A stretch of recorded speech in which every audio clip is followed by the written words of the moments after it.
I want to give a presentation from the Australian perspective rather than just being an Australian.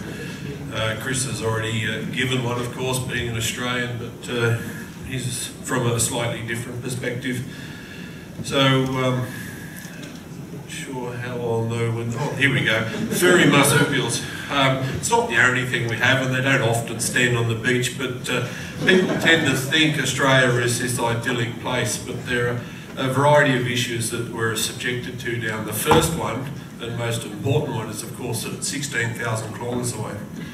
And that's along the Great Circle, which of course the airlines don't fly along. Population 23 million, 6th largest country in the world, 3rd largest ocean territory spanning 3 oceans. The vegetation covers nearly 7 million square kilometres, or 91% of the continent. More than 80% of Australians live within 100 kilometres of the coast, which means the rest of it's empty. Our largest farm, our largest cattle station is bigger than Belgium. It is in fact quite a dangerous place. We see here a whole variety of different dangers that confront us on a daily basis.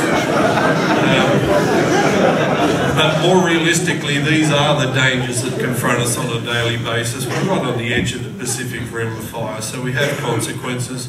We have a reasonably safe, stable plate, but it still has earthquakes.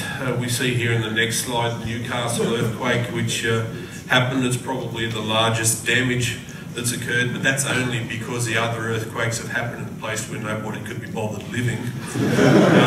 When the day comes that one of these things happens under one of our cities that aren't prepared for it, they'll simply fall down. Just about every year we have a flood, and when it floods a third of the continent effectively. So we deal with that constantly. We do have other things, of course, like landslide. When the heavy rain does come, certain parts of our land, particularly the nice bits where people like to live, slip down the hill. And of course, the sea level rises, our extremely long coastline starts to wash away.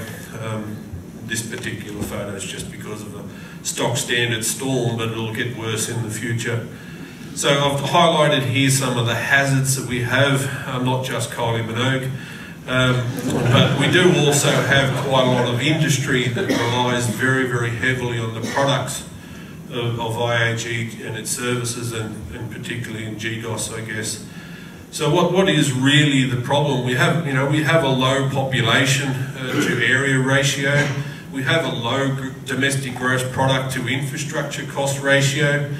Many of our industries are financially marginal due to the two problems above that.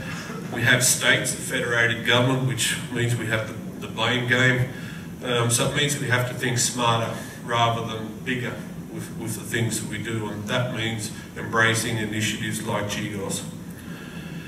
Of course, we have been for a very long time. If you've been around in this circle, you'll understand that Australia operates the best SLR station on the planet, the GIAC. Yes, it's a NASA instrument, but we operate it for them.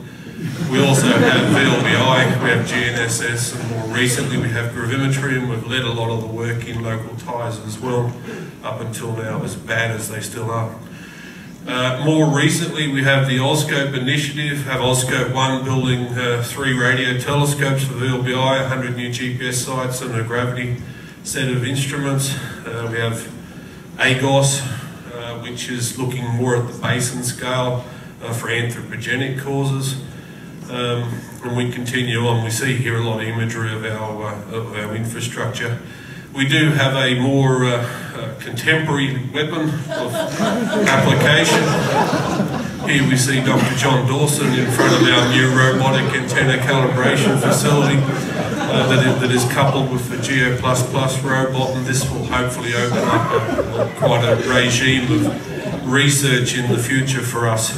Here we see a video of the robot in action, which you can imagine for kinematic use of GPS offers a whole variety of applications. And this thing will do an antenna calibration with a 60 kg payload.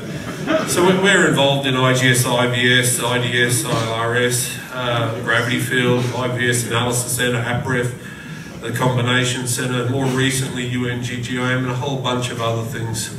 So on my last slide, yes, geodesy is a global science. There is a growing societal dependence on geodetic products. GGOS is a complex system, systems of which Australia and our infrastructure is one of them. And I really do look forward to working with you all and solving the problems that we've been talking about. Thank you.